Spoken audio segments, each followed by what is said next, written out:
Hey, what's going on, guys? Brian from Zombie Guitar here. Here in this lesson, I want to give you another method of approaching learning the entire fretboard, learning all the notes of the fretboard.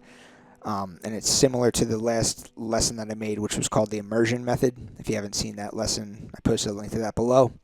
This is called the interval method. All right, so you're going to be approaching learning the notes of the fretboard by memorizing the major triads and the minor triads. There's 12 major triads, 12 minor triads. So if you can focus on those, you're going to be learning the notes in clusters of 3. So it's ultimately going to be teaching you the entire fretboard, kind of, it's going to be kind of second-handed thing. Ultimately, you're going to be learning your triads, but as a result, you're going to also know the fretboard. It will take you roughly the same amount of time if you were to just learn each individual note. This is just another way of approaching it, okay? So before we get started, I always like to say just take a look at my website, Zombie Guitar. There's a free members area, full access members area. Free members have access to all of my YouTube videos. Plus, I give written lessons for every video. I include all my charts and all the diagrams that I use in the videos. That's all free member stuff. Full access members get access to all of my courses, my solo analysis page, thousands of improv backing track videos, all kinds of cool stuff. So, check that out. Maybe it's something you're interested in. With that said, let's get started with the lesson. Okay, so let me just start out by giving you a brief overview of how it's going to work, and then I'll give you the details in the next part of this video. So the idea is there's 12 major triads and 12 minor triads. So if you focus on learning just one triad per day, maybe 2 triads per day, and then continue through that cycle over the period of a few months, not only are you going to memorize all your triads and what notes constitute each of the triads, but also you're going to know your fretboard very well, okay? Because everything on the guitar is movable. So if I wanted to play, if I took my note here on the 5th fret of the low E string, which is the note A, and I knew that a major third in relation to that note on the A string was found on the A string 1 fret back, I knew that was a major third interval. And then a perfect 5th interval would be this. Okay, so root, major third, perfect 5th. It's going to be the same no matter what my starting note is.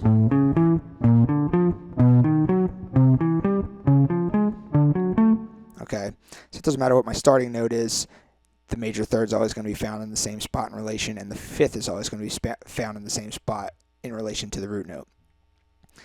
For each of the 6 strings, if you can find where your major third and perfect 5th are found on the adjacent strings, and you can also find where your minor third and perfect 5th are found, because that's what constitutes a minor triad, then you can very quickly know which notes are in reference to the root note. All right, so again, I'm going to get into the details next part of this lesson, but let's say that I'm focusing on A major as my triad for the day. Okay, so A major is A, C sharp, and E. So first I might just try and quickly find all the A's on the fretboard. So here, here, here, here, here.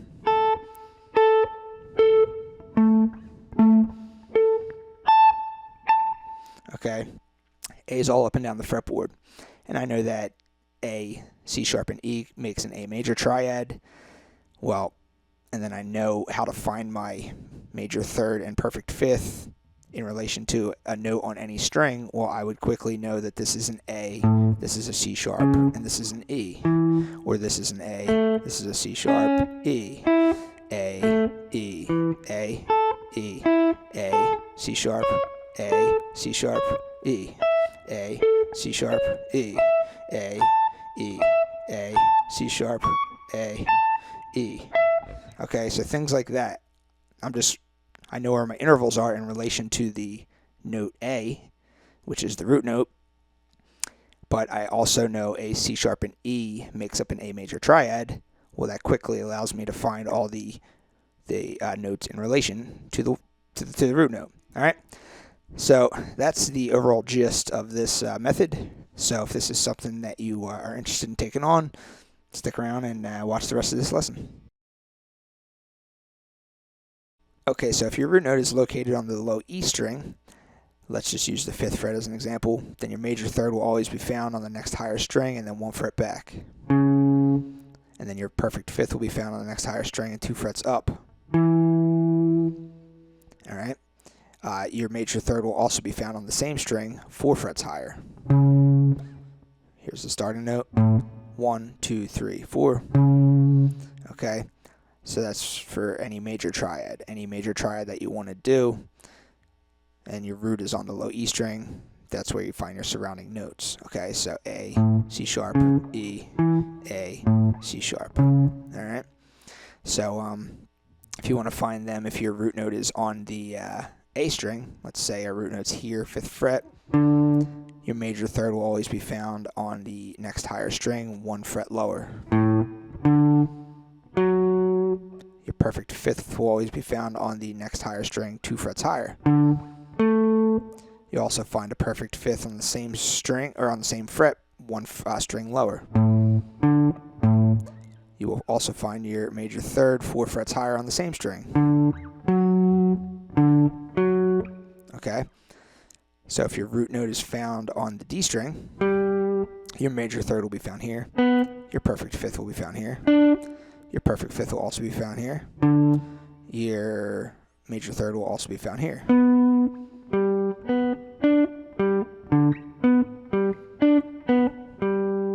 Okay? If your root note is found on the G string, your major third will be found on the same fret on the next higher string, because everything shifts 1 fret up on the B string, so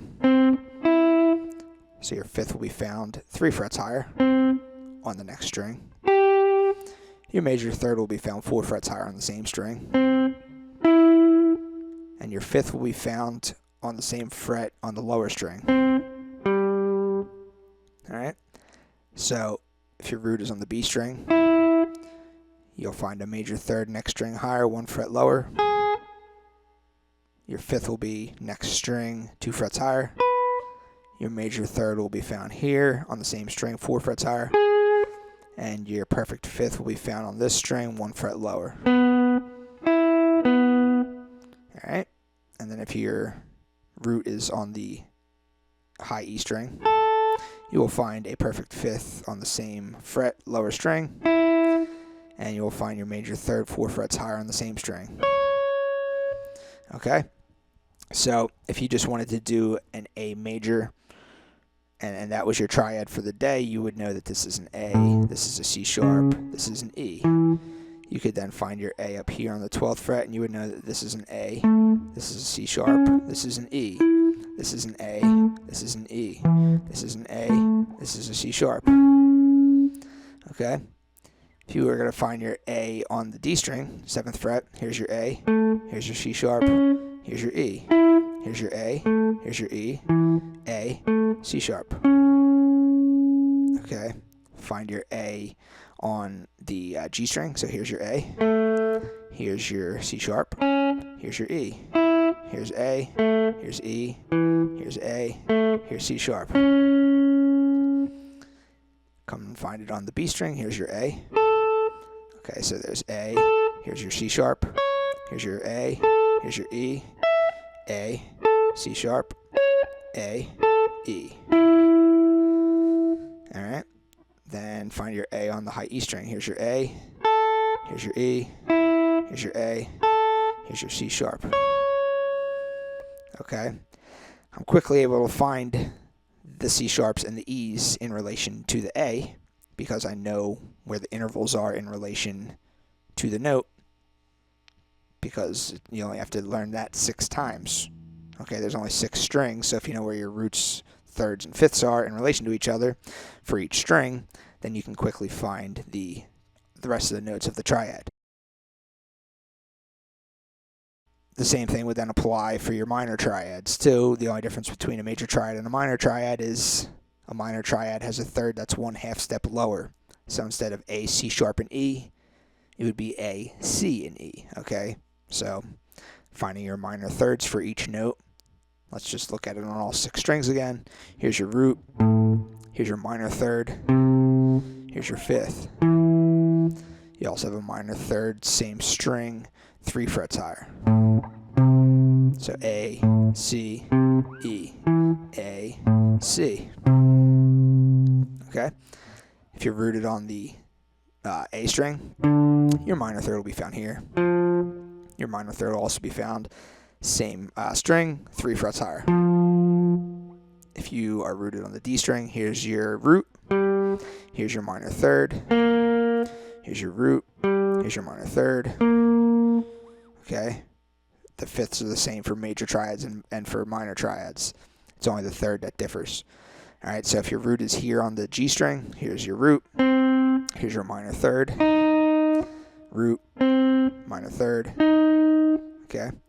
If your root's on the B string, here's your root, here's your minor third. Okay? And then if it's on the high E string, here's your root, and then here is your minor third. Okay, so it's the same thing for the minors. All right, you just did the major, now we're on the A minor chord, so as long as you know where your A is, you can relatively quickly find your A's on each of the strings. Then you should immediately be able to find your C's and E's, so long as you know these relationships. Okay, so if here's your A, you'll have a C and an E, or an A and a C. Okay, or here's an A, here's a C, here's an E, A, C, E, A, C, E, A, E, C, A, C, E, A, E, C.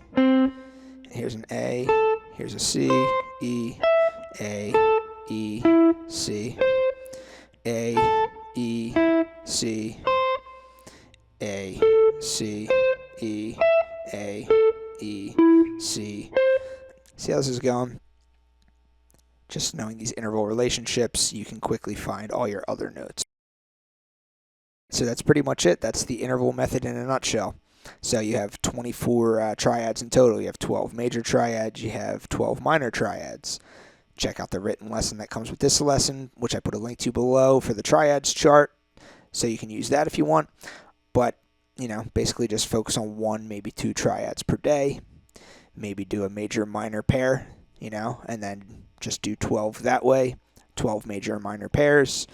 However you want to do it, just focus on learning these triads. And then as long as you know where the major third and the minor third and then the perfect fifth on the adjacent strings are located in relation to the root note on each of the 6 strings, then you can quickly find your other notes. All right. So a little bit of a different approach than just your basic memorization, but you know, I like to, if I'm going to take the time to learn the entire fretboard and I'm going to focus on that task, which is, you know, it's going to take some time, it's going to take some work, I might as well, you know, learn other stuff at the same time. Kill multiple birds with one stone. All right. So learn your triads, which is the fundamentals of music, applies to every single instrument. Learn your triads, and then second-handedly learn all the notes of the fretboard. All right. So between this and the immersion method, you know, you have a pretty good plan of attack for how you might go about learning the fretboard. All right, so that's going to be it for this lesson. If you have any questions, comments, anything, feel free to comment below or use the contact form on my website. All right, thanks a lot.